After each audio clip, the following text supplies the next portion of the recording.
Today, we are going to speak about keeping silent, not speaking up. When is that a good thing? Shalom, I'm Yosef Kornfeld, and this is Parashat Vayetzei. Vayetzei Yaakov Beersheba. Yaakov left Beersheba, and he went to Haran.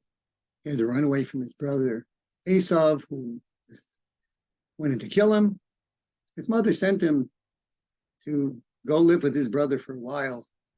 When he gets there, he meets Rachel and immediately falls in love with her.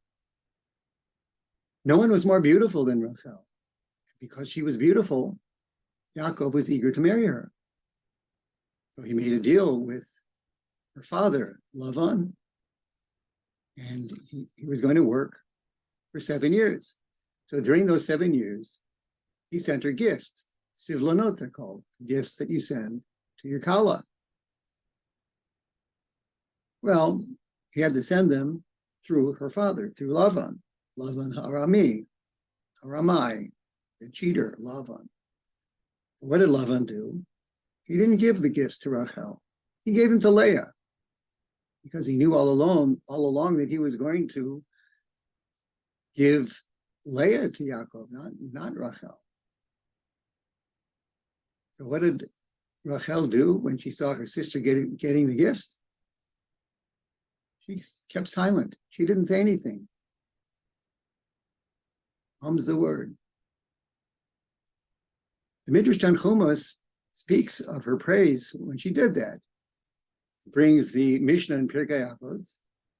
Rabbi Shimon ben Gamliel said that all of his days he grew up amongst the sages, and he never found anything better for a person than silence.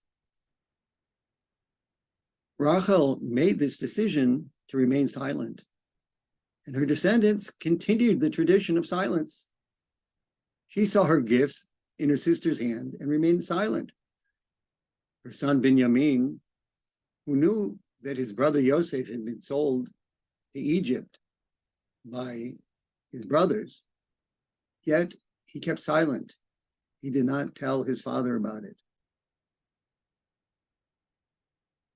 Shaul was a descendant of Rachel, and he also had a quality of silence. When he was sent to go find the lost donkeys, so he ended up going to see Shmuel Hanavi, the prophet Shmuel. So Shmuel told him that the donkeys were found, and he also told him he was going to be king. He anointed him as being king. When Shaul came back home, so his uncle asked him, "What did Shmuel tell you?" Shaul told him that Shmuel told me that the donkeys had been found. But concerning the matter of kingship, he told him not. And Esther also was a descendant. And for Esther, it said, Esther had not made known her people nor her kindred. For her part, Leah spoke words of praise, and her offspring continued the tradition of praise. When Yehuda was born, Leah declared, Hapam odeh et Hashem, this time I will praise Hashem.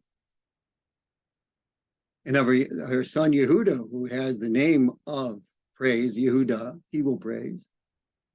And it says in the blessings that Yaakov gave to his sons, it says, Yehuda, ata yaducha achecha, your brothers praise you. The Targum Yerushalmi says they praised him because he was also one to admit. The same word of the Hodot means to admit.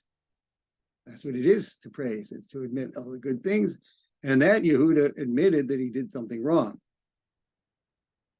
And the Targum then says, as a result, we are known as Yehudim. That's what it means, Jew. Jew comes from Yehuda, Yehudim, that we are known, that we praise. King David, who was a descendant of Yehuda, also praised. Hodul Hashem ki tov. Praise Hashem, for he is good.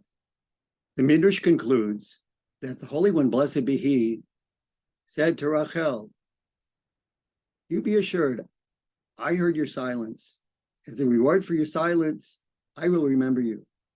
And that's what it says, Vayizkor Elokim et Rachel.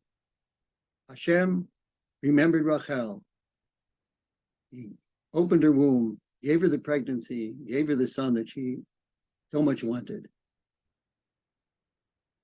So we learn from Rachel and her silence and Leah, her praise, that what we do is important, and what we do can affect our generations.